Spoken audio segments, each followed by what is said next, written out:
साहेबांनी विकास केला नाही, साहेबांचा हात विकासाला लागलेला नाही, एकही गोष्ट नाही.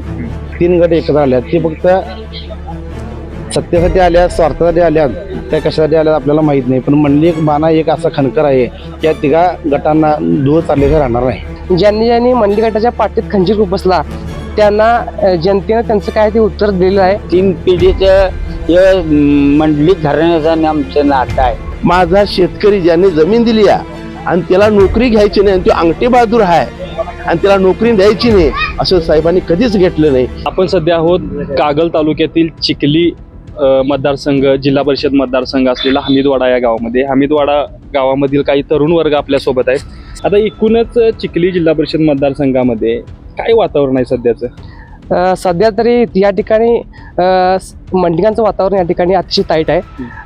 मातबर नेते एका बाजूला झाल्यामुळे या ठिकाणी जनतेची सहानुभूती नक्कीच शिंदे गट आणि मंडलिक साहेबांच्या पाठीशी या ठिकाणी खंबीरपणे उभे राहणार आहे आणि या ठिकाणी मोठं यश यांना प्राप्त होणार आहे.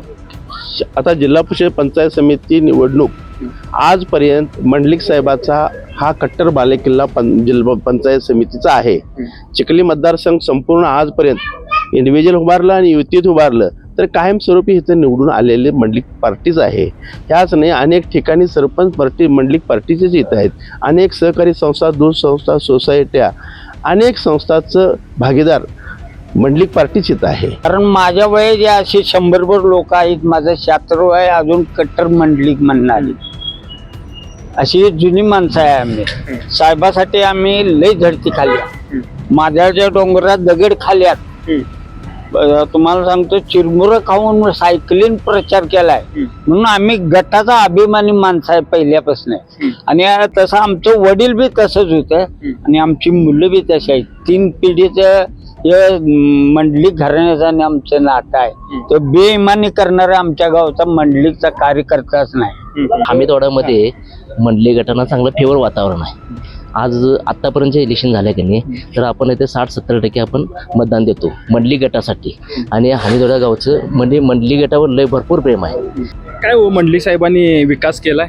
विकास मंडलिक साहेबांनी न विकास केलेली हे तालुक्यात आणि आमच्या गावाची गोष्ट नाही. साहेबांनी विकास केला नाही, साहेबांचा हात विकासाला लागलेला नाही, एकही गोष्ट नाही. सगळं पिण्याच्या पाण्यापासून सगळ्यापर्यंत.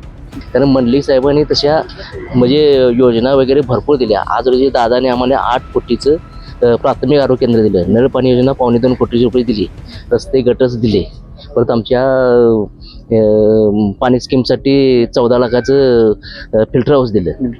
कारण कारखाना एरियामध्ये अनेक ठिकाणी ह्या 4 गावातले बस्तवडा असेल, हमीदवाडा असेल, कौलगे असेल, खडकेवाडा असेल, या माध्यमातून ज्या जनतेला काम हाताचं मिळत नव्हतं ते मंडलिक साहेबांनी त्या माध्यमातून दिलेलं आहे.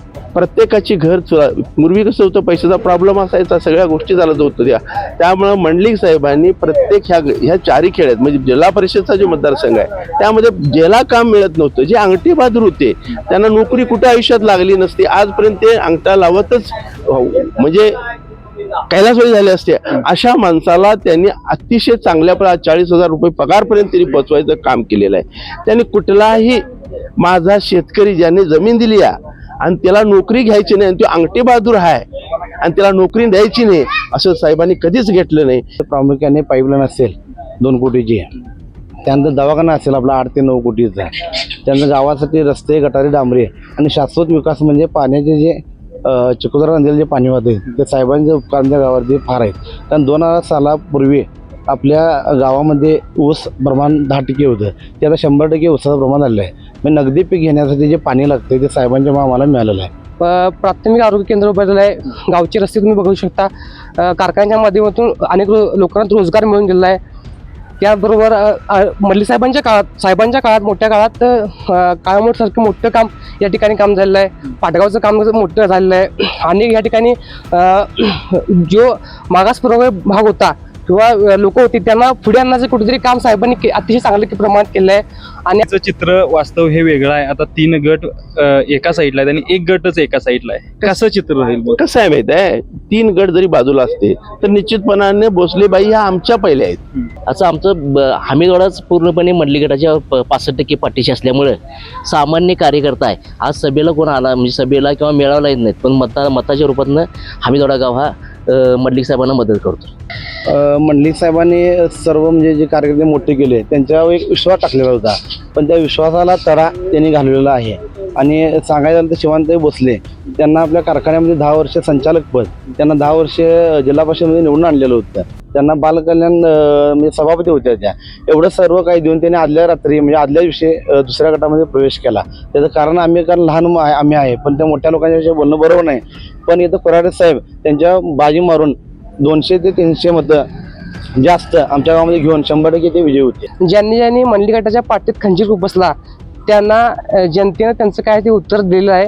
आणि तुम्ही ह्या कोल्हापूर जिल्ह्याच्या राजकारणात पाहिलं असेल की मंडलिकांच्या शिवाय सत्ता समीकरण कोणाची बसत नाही, गणित बसत नाही कोणाचं.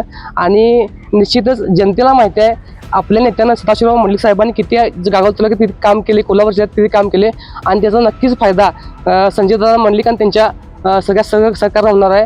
आणि वीरेंद्र मंडलिक साहेब सुद्धा या ठिकाणी अतिशय प्रचंड ताकदीने काम करत आहेत. आणि त्याचबरोबर एक मंडलिकांना मानणारा अजून गट ह्या कागल तालुक्यात अबाधित आहे. एवढंच मला विरोधकांना सांगायचं आहे. आमच्यासारखे कार्यकर्ते जोपर्यंत मंडलिकांच्या पाठीमागे खंबीर उभे आहेत तोपर्यंत मंडलिक गटाला हरवणं सोपं नाही.